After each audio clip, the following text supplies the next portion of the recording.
Welcome to the Knowing What Counts podcast, the place where expert guidance meets smart financial decisions. Whether you're a high net worth individual or a thriving business, the experts at MP CPAs are here to help you protect and optimize your wealth. Let's get started, because success begins with knowing what counts.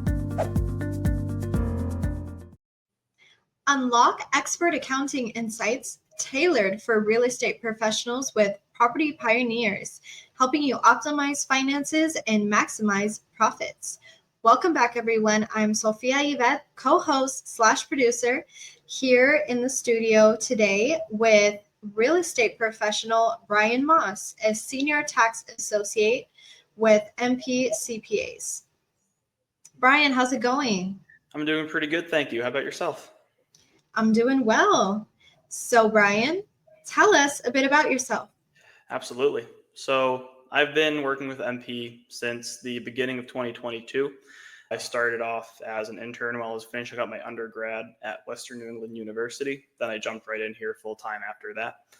While I've been here, I've been pursuing my CPA license. I just recently found out that I've passed all 4 parts of the exam. So it's exciting. From this point on, I'll be working towards getting the required credits to finish up my licensure. And I think while I've been here, it's been a great opportunity to learn a lot. And I'm happy to have a chance to share some of that, what I've learned with everybody who's listening today. Well, that is great news. So, Brian, what can you tell us about the standard rules for reporting rental activity on your tax return? So for the standard rules for reporting rental activity on your tax return, by default, rental activity is considered a passive activity. Just to give a little brief explanation of the comparison between passive versus non-passive. Passive activity is mainly derived from activities that you don't really have any real active involvement in. Maybe you just make an investment in that business that entitles you to some of the profits. And rental activity is one type of activity that is by default considered passive.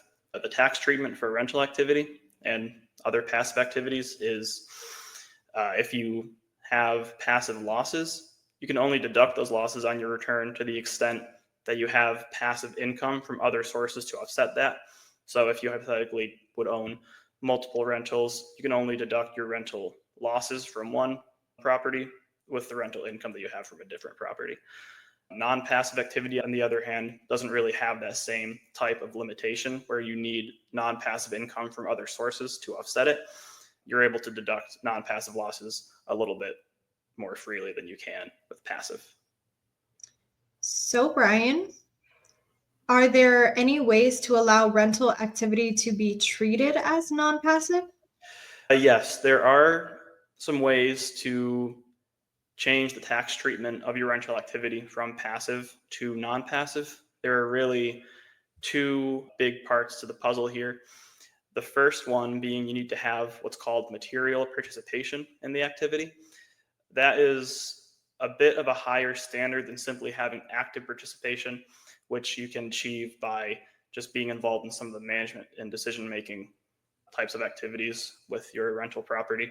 For material participation that's required, there needs to be more regular, continuous, and substantial involvement in that activity. There are, I think, 7 different tests you can kind of look at to make sure that you're meeting the standard of material participation. You don't need to meet all 7. As long as you can meet 1, you should be set.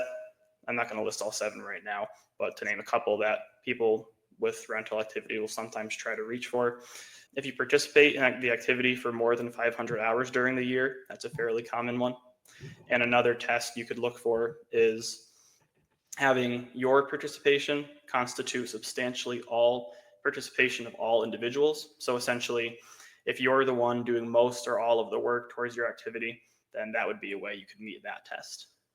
The material participation is one part of the equation, and the other is meeting the IRS standards of being a real estate professional, which I think we're going to be discussing that a bit more today as well, but they have some pretty strict rules to get to that real estate professional standard. What can you tell us about the requirements needed to qualify as a real estate professional? Let's get into it a little more. Absolutely.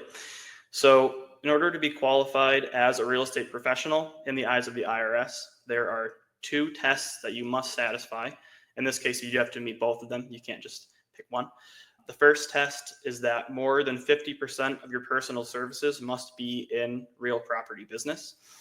The other test is that more than 750 hours per year must be spent in real property business.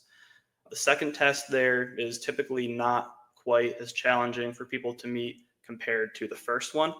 That first one can be especially hard to get to if you also have another full-time job outside of rental activities.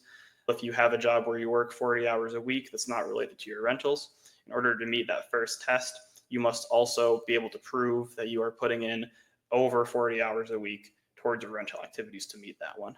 And that's kind of a hard sell for the IRS. They haven't really found that to be very believable in a lot of cases in the past. That being said, though, there are some professions and jobs out there that can count towards the hours needed to meet these two tests. Essentially, any job that you work in that is related to real estate development, construction, management, leasing, working as a real estate broker or agent, the hours you spend there can count towards these two tests. The one caveat for that, though, is you must be working as an independent contractor or sole proprietor in one of these professions. If you're simply an employee working in a career like this, you must own at least 5% of the business to count this time towards the real estate professional tests. There are a few types of rental and real estate related activities that do not count as hours spent towards these two tests that people don't always know about. So those are time spent with real estate investing, traveling to and from your rental properties, and time spent researching topics related to real estate and rentals. Any hours spent there cannot apply towards these two tests. Wow. What records or support should people maintain as proof that they meet the two real estate professional tests? So for the two real estate professional tests, it's pretty strict on what kind of documentation you need. It's really important that you maintain contemporaneous documentation that's recorded at the time you're performing it. Anything that's kind of a little bit more like ballpark estimates or after the fact, the IRS has not really found that to be sufficient to prove you're meeting the real estate professional standards in the past. So it's vital that you keep time logs that reflect the hours in which you're performing services. That also means that goes towards only hours that you are actually performing work. Simply being on call or available if you're needed at a property, time spent like that cannot really count towards the real estate professional tests. And so how do these rules apply to people who own multiple rental properties? So for someone who owns multiple rental properties, the default rule is that you must meet the real estate professional and material participation standards for each property separately. If you own a lot of properties, that can be pretty hard to do. And only the properties that you actually meet those tests for are the ones that would get that non-passive treatment.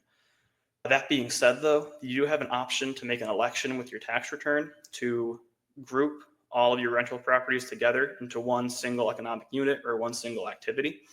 And as long as that election is made, then all of the time spent throughout all of your properties can come together and apply to meeting the tests for that one activity that you've grouped them all together as on your return. So that could certainly be a potentially advantageous strategy to consider when filing your return if you own multiple properties. So can someone who hires the services of a real estate management company still meet the real estate professional status? Someone who hires a real estate management company can still meet that real estate professional status. It can be a little bit trickier, and it all comes down to making sure that you have the proper documentation to substantiate that you are still the primary person involved in managing the day-to-day operations of the company. You are still substantially involved in everything that's going on, and you're not simply just checking off or approving decisions that the management company is making for you. So you're going to want to make sure that you have it laid out very clearly. These are the things that I am doing and I'm responsible for versus these are the things that the management company is doing and what they are responsible for. So it just needs to be very clear that you're not just handing off the reins to them and letting them take control of everything for you. What are the most common mistakes people make when trying to qualify as a real estate professional? So a lot of the most common mistakes typically all come back to not having enough supporting documentation to prove you are actually meeting all of these pretty strict tests that they put forward. Even when you think you may be, you might not. Kind of an interesting case related to that was a case back in 2019, Harrison v. Commissioner, where in that scenario, there was a married couple that was filing as real estate professionals on their tax returns and taking all of their rental activity as non-passive rather than passive. The court ended up ruling against them being able to do that, saying that neither spouse alone was able to prove that they had met the real estate professional status tests or the material participation tests. The rules surrounding that are that if you are filing a joint return with a spouse, at least one spouse on their own must put in enough hours to meet the real estate professional standards. You cannot pool together the hours of both spouses to get that treatment. What's interesting here is that in this case, the married couple did have pretty clear records showing what work was performed, how long they spent doing it. What they failed to do was have any clear specification as to which spouse was performing which task. So there was a lot of uncertainty whether one of them alone was putting in enough hours to meet the tests. Kind of to make matters worse for them too, the courts had also determined that the calendars and records they had kept did not accurately reflect the hours of activity performed.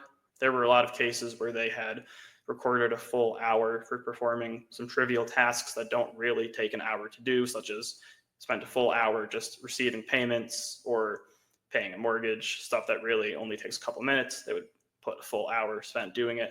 So it was kind of the impression that they may have been inflating some of their hours a little bit. And then another mistake that they had made, unfortunately for them, was that they had reported a lot of hours towards simply watching contractors perform their work, which, as we were discussing earlier, the time spent to meet the real estate professional and material participation tests have to be work that you are actually actively performing. Simply being on call or available or supervising in this case is not really enough to cut it to meet those hours. Wow. Any final thoughts or comments? Sure. So as we've been discussing, it is pretty tough in some cases to qualify for these tests with how strict the IRS really gets about verifying whether or not you meet the real estate professional standards.